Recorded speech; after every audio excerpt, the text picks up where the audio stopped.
किशोरी लाल जी के बेटे राघव की शादी की बात जगह जगह चल रही थी, लेकिन किशोरी लाल जी को कोई लड़की पसंद ही नहीं आती थी। और उसकी एक ही वजह थी, किशोरी लाल जी का लालची होना। उनको लड़की वालों से मोटा दहेज चाहिए था और इसी चक्कर में एक दिन वो एक बहुत पैसे वाले के घर अपने बेटे का रिश्ता लेकर पहुंचे। उस आदमी का नाम था ओम प्रकाश। देखिए किशोरी लाल जी, मेरी एक ही बेटी है और मेरी सारी संपत्ति जायदाद सब कुछ मेरी बेटी नैना का ही है। पापा, नाम से लगता है बहुत खूबसूरत होगी। कितना अच्छा नाम है ना, नैना। ओ, वैसे बात तो सही है आपकी। अब इतना पैसा है, जमीन जायदाद है, इकलौती बेटी, आप भी क्या करेंगे? सब कुछ उसे ही देंगे ना। बिल्कुल ठीक पहचाना आपने। बस बेटी की शादी और सारी जायदाद उसके नाम। पापा, बिना देखे हाँ कर दीजिए ना। इतना अच्छा रिश्ता फिर कहाँ मिलेगा? माला माल हो जाएंगे हम। मैं अपनी बेटी को बुलाता हूँ। अरे नहीं नहीं नहीं नहीं, आपकी बेटी का नाम नैना है, सुनकर ही लगता है बहुत सुंदर होगी। रहने दीजिए अंकल, मैं तो आपकी बेटी के नाम से ही इतना खुश हो गया हूँ कि उसे बिना देखे शादी करने को तैयार हूँ। अब तो मैं उसका चेहरा सीधे शादी के बाद ही देखूंगा। और इस तरह राघव नैना का चेहरा नहीं देखता और उससे शादी कर लेता है। शादी के बाद अपनी सुहाग रात पर जब राघव नैना का घूंघट उठाकर देखता है तो नैना की आंखें बंद थी। कितने खूबसूरत हो तुम नैना, जरा अपनी आंखें खोलकर मेरी तरफ देखो तो सही। नहीं, मुझे शर्म आती है। अरे, मैंने तुम्हें शादी से पहले भी नहीं देखा, और अब अगर तुम आंखें खोलकर मुझे देखोगी भी नहीं तो मुझे अच्छा कैसे लगेगा? इससे पहले कि नैना अपनी आंखें खोलकर राघव की तरफ देखती, अचानक से लाइट चली गई और राघव नैना को पूरी तरह से देख भी नहीं पाया। अगली सुबह नैना राघव के लिए नाश्ता बनाकर लेकर आई। अरे ये क्या, आधा पराठा सेका हुआ है और आधा बिल्कुल कच्चा। ये तुमने क्या किया नैना? बहू, तुमने क्या आधा पराठा तवे से नीचे लटका कर रखा था, जो आधा सिका है और आधा कच्चा? मुझे जितना दिखेगा उतना ही तो सीखूंगी ना पापा जी। जहाँ जहाँ मुझे नजर आ रहा था वहाँ मैंने सीख लिया, जहाँ जहाँ नहीं दिखा वहाँ कच्चा रह गया होगा। इसका क्या मतलब है? ये कैसा मजाक कर रही है तुम? अरे बहू, तुमने इतना लंबा घूंघट क्यों लगाया हुआ है? देखो, हमारे घर में बहुओं को बेटी की तरह रखा जाता है, और फिर तुम तो इतना सारा माल लेकर आई हो। देखो, ये घूंघट डालकर रखने की कोई ज़रूरत नहीं है। हाँ नैना, पापा जी ठीक कह रहे हैं, तुम तो आराम से रहो, अपना ही घर समझो। नैना अचानक से अपना घूंघट उठा लेती है। अरे ये क्या पापा, नैना की तो एक आंख फूटी हुई है। नाम से नैना, लेकिन ये तो कानी बहू निकली। मेरे साथ धोखा हुआ है, धोखा।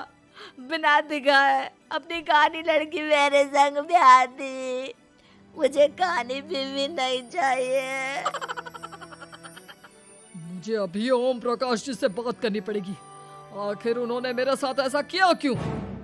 अरे, आप लोगों ने ही तो पापा से कहा था कि आप लोग शादी से पहले मुझे देखना नहीं चाहते। अब मेरे पापा पर क्यों इल्जाम लगा रहे हैं? अरे लेकिन उन्हें बताना तो चाहिए था ना कि तुम कहानी हो, एक आंख से तुम्हें दिखाई नहीं देता। किशोरी लाल और राघव नाराज होकर ओम प्रकाश को अपने घर बुलाते हैं। पापा जी, ये आपने क्या किया? शादी से पहले बताया क्यों नहीं कि नैना की आंखों में परेशानी है? अरे, आप ही ने तो लड़की देखने से मना कर दिया था। और लेकिन आप बता तो सकते थे। आपको तो हमारी बेटी की प्रॉपर्टी चाहिए थी, वो भी पूरी की पूरी। अब क्या हुआ अगर उसे आधा दिखाई देता है? प्रॉपर्टी तो आपको पूरी मिल गई ना। अरे ये क्या बात हुई?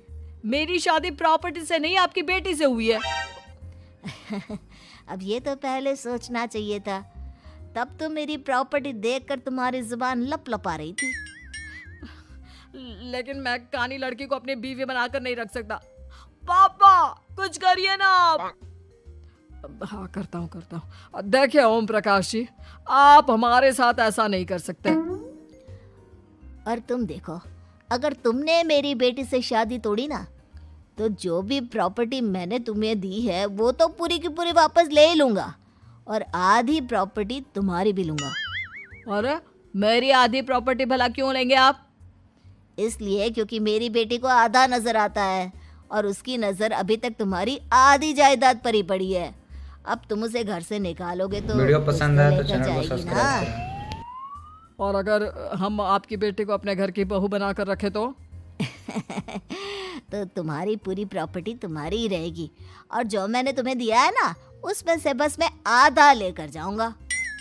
अरे लेकिन अब आप अपनी दी हुई प्रॉपर्टी में से आधी वापस क्यों लेकर जाएंगे? अगर मैं आपकी बेटी को अपनी पत्नी बनाकर रखने को तैयार हूं तो? इसलिए ताकि भविष्य में अगर तुम मेरी बेटी को धोखा दो तो उसके पास कुछ तो रहे जो पति का हो। वैसे मेरे पास तो बहुत कुछ है लेकिन अपने पति की कोई निशानी तो उसके पास होनी चाहिए ना। अब अगर तुमने मेरी बेटी को कानी कहा तो तुम्हें प्रॉपर्टी भी कानी ही मिलेगी, पूरी नहीं। जमाए राजा। किशोरी लाल और राघव समझ चुके थे कि वो बुरी तरह फंस चुके हैं और अब उनके पास वहां से निकलने का कोई चारा नहीं है। अब समझ में आया ना, लालच बुरी बला होती है। एक तो तुम्हें प्रॉपर्टी मिली, ऊपर से बीवी मिली, उसमें तुम्हें नखरे भी दिखाने हैं। आए बड़े, चुपचाप बैठो दोनों। कुछ दिनों के बाद नैना राघव की कार लेकर बाजार घूमने निकलती है और जब कार लेकर वापस आती है, ये क्या? एक तरफ से मेरी गाड़ी पूरी खराब हो चुकी है। लगता है तुमने मेरी गाड़ी को किसी दूसरी गाड़ी के साथ एक्सीडेंट किया है। अरे अरे कितना बड़ा नुकसान कर दिया तुमने बहू। वो क्या है ना पापा जी, मुझे एक आंख से दिखाई नहीं दे रहा था, सामने से गाड़ी आ रही थी। मुझे तो सिर्फ आधा ही दिखाई दिया और वो गाड़ी मेरी कार से रगड़ते हुए निकल गई। अब मैं क्या करूं बताओ? आप इसे ठीक कराने के पैसे कौन देगा? तुम्हारे पापा। तुमने मुझसे इस तरह से बात की? अभी रुको। नैना राघव की शिकायत ओम प्रकाश को कर देती है। देखो राघव, अब जो मेरी आधी प्रॉपर्टी तुम्हारे पास थी ना उसमें से आधी और मैं लेकर जाऊंगा क्योंकि तुमने मेरी बेटी को डांटा। अरे नहीं नहीं पापा जी, गलती हो गई, माफ कर दो।